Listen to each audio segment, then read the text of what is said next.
semuanya, perkenalkan nama saya Azahra Rahmat Pertiwi dengan NPM 602023210010. Di sini saya akan menjelaskan tentang sejarah pengukuran psikologis.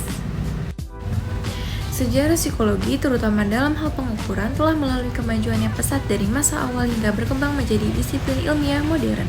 Berikut ini adalah ringkasan singkat mengenai tahapan perkembangan psikologi hingga pengukurannya.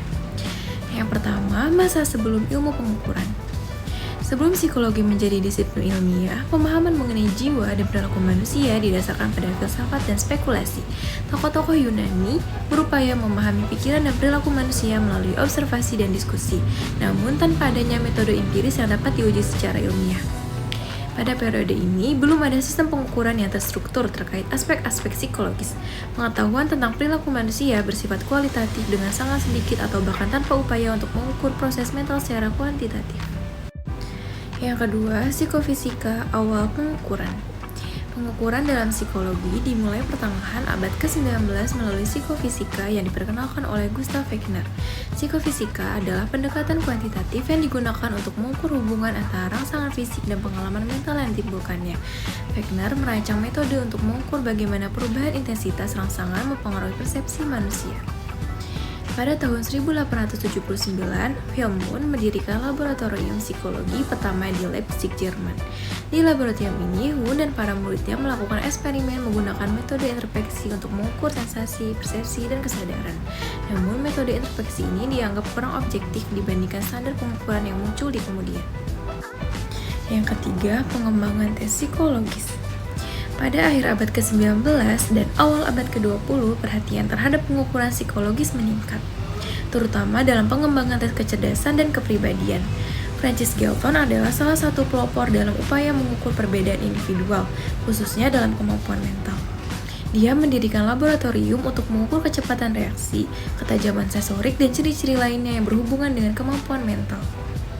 Pada tahun 1905, Alfred Binet mengembangkan tes kecerdasan pertama yang digunakan untuk menilai kemampuan kognitif anak-anak di sekolah. Tes Binet-Simon kemudian menjadi dasar bagi pengukuran IQ yang lebih sistematis. Tes ini memberikan landasan bagi pengembangan berbagai alat ukur kecerdasan lainnya yang digunakan di seluruh dunia. Yang keempat, psikometri dan teori pengukuran. Psikometri adalah cabang ilmu yang berfokus pada pengukuran dalam psikologi termasuk pengembangan skala untuk menilai kecerdasan, kepribadian, dan sikap.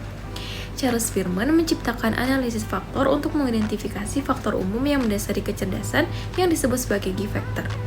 Tes kepribadian MMPI menjadi salah satu alat penting dalam psikologi klinis untuk menilai karakteristik psikologis dalam mengenai gangguan mental. Pada pertengahan abad ke-20, instrumen pengukuran psikologis mengalami kemajuan, menggunakan teknik statistik yang lebih kompleks untuk menjamin reliabilitas dan validitas pengukuran. Yang terakhir, pengukuran modern dalam psikologi. Pengukuran psikologi saat ini didukung oleh model statistik yang lebih canggih seperti item response theory dan model range, yang berperan dalam pengembangan alat ukur yang lebih fleksibel. Teknologi komputer juga memungkinkan munculnya adaptive testing, di mana tingkat kesulitan tes disesuaikan berdasarkan jawaban peserta sebelumnya. Dalam pengukuran modern, perhatian tidak lagi terbatas pada kecerdasan dan kepribadian, tetapi juga mencakup berbagai aspek lain seperti motivasi, keterampilan sosial, dan kesejahteraan psikologis. Pengukuran ini digunakan secara luas dalam psikologi klinis, pendidikan, serta penelitian organisasi.